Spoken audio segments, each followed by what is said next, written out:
Good morning student class 7। आज अपन अपना पाठ नंबर 2 जो है क्या निराश हुआ जाए उसी को आगे से पढ़ना शुरू करते हैं।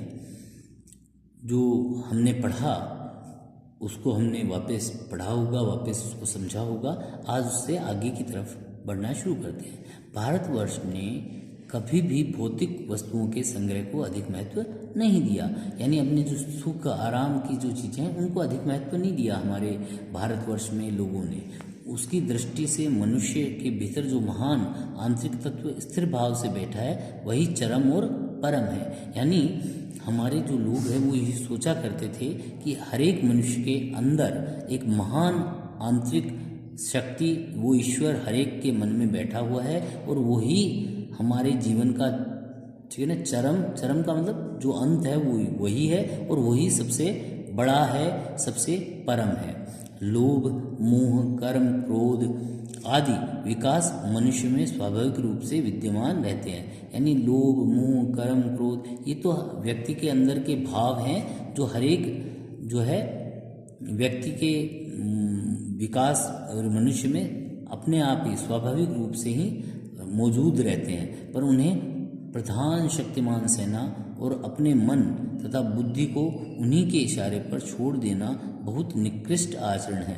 परंतु उन्हें प्रधान शक्तिमान सेना और अपने मन तथा बुद्धि को उन्हीं के इशारे पर छोड़ देना बहुत निकृष्ट आचरण है। मतलब बहुत ये कमज़ोर व्यक्तियों का काम है कि हम हमारे लोभ, मोह, कर्म और क्रोध इनको जो है ज़्यादा प्राथमिकता दें, इनको ज़्यादा बढ़ाएं या इन पर निर्भर हो जाएं, इनको जो है इनके हिसाब से हम काम करें। तो ये बहुत ही निकृष्ट यानी बहुत ही नीचा जो है हमारा नीची बुद्धि को, ओछी बुद्धि को दिखाता है। भारतवर्ष ने कभी भी उन्हें उचित नहीं माना। भारत के लोगों ने भारतवर्ष में ऐसे जो ऋषि मुनि हुए उन्होंने कभी भी इस चीज़ को उचित नहीं माना, इसको उचित कृत्य या कार्य नहीं समझा जाता। उन्हें सदा समय के बंधन में बांध कर रखने का प्रयत्न किया और जो लोगों के कार्य हैं या ये जो भी लोभ, मोह, कर्म, क्रोध हैं इन्हें समय के बंधन में बांध कर रखने का प्रयत्न किया कि समय के हिसाब से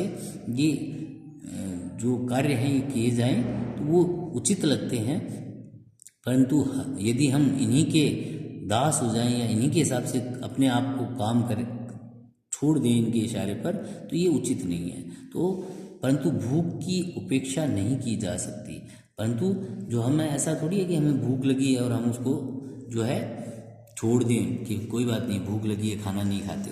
बीमार के लिए दवा की उपेक्षा नहीं की जा सकती। बीमार व्यक्ति को दवा देना ज़रूरी है। बीमार व्यक्ति दवा नहीं लेगा तो ठीक नहीं होगा। तो बीमार के लिए दवा की हम उपेक्षा नहीं कर सकते कि दवा छोड़ दें उसकी। गुमराह को ठीक रास्ते पर ले जाने के उपायों की उपेक्षा नहीं की जा सकती। इसी प्रकार कोई राह से भटक गया हो, कोई व्यक्ति ठीक रास्ते पर नहीं चल रहा हो तो हम उसको ठीक रास्ते पर लाने का उपाय नहीं करें या कोशिश ही नहीं करें, तो इस बात की उपेक्षा या इसको हम छोड़ दें, ये उचित नहीं है। हुआ यह है कि देश के कोटि कोटि दरिद्रजनों की हीन अवस्था को दूर करने के लिए अनेक कायदे कानून बनाए गए।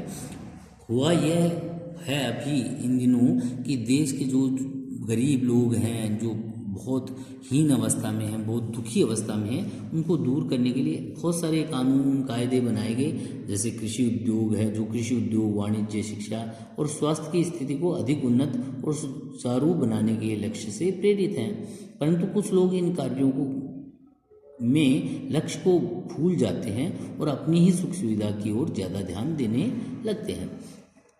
कानून कायदे बनाए तो गरीब लोगों के लिए जाते हैं, परंतु कई कृषि उद्योग, वाणिज्य, शिक्षा, स्वास्थ्य इनकी स्थिति ताकि अच्छी हो सके, अच्छी सुचारू हो सके, यानी लोगों को अधिक से अधिक उसका लाभ मिले, यही सबका लक्ष्य है।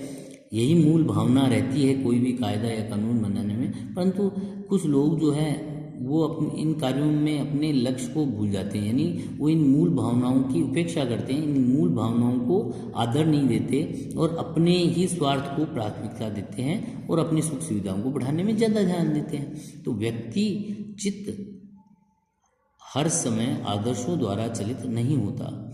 व्यक्ति का जो मन है वो हर समय आदर्श की भावना से उत्प्रोत रहे, उसके मन में अच्छे विचार ही आए, ऐसा नहीं होता।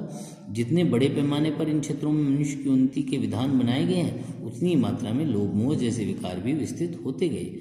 यानी जितने बड़े पैमाने पर दीनहीन गरीबों के लिए योजनाएं जो बनी हैं ताकि उनका भला हो सके, उनकी उन्नति हो सके, ऐसे नियम या विधान बनाए गए, परंतु उतनी ही मात्रा में लोगों के अंदर लोभ मोह ऐसे जो विकार हैं, जो प्रवृत्तियां हैं, वो भी विस्तार से अपना रूप दिखाती चली गई, यानी वो लोगों के अंदर बढ़ती चली गई। तो लोग अपने लक्ष्य को भूल गए, आदर्शों को मजाक का विषय बनाया गया।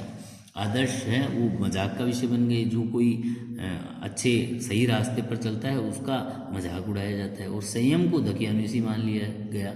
यानी जो आदमी संयम से, अपने नियम कायदे से बंधकर कार्य करता है, संयमित जीवन जीता है, उसको ये माना जाता है ये तो पुरानी सोच का है, बकवास व्यक्ति है, ऐसा उसके लिए सोचा जाता है। परिणाम जो होना था वह हो रहा है, इसका जो परिणाम होना चाहिए वही हमें देखने को मिल रहा है। यह कुछ थोड़े से लोगों के बढ़ते हुए लोभ का नतीजा है। ये थोड़े से लोग ही हैं ऐसे जिनके मन में लालच है, लोभ है कि हमारा ही भला होना चाहिए, दूसरों का भला नहीं होना चाहिए। योजनाएं तो लोगों के भलाई के लिए हैं, गरीबों की भलाई के लिए, परंतु उनसे हमारा भला हो, वही उनकी ऐसी सोच है कि हमारा ही भला होना चाहिए, उनका हो चाहे न हो।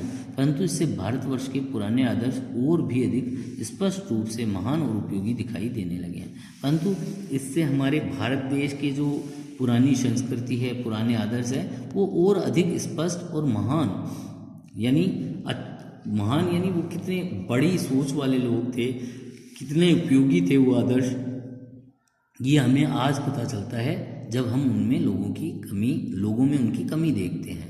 तो आज के लिए इतना ही। Thank you.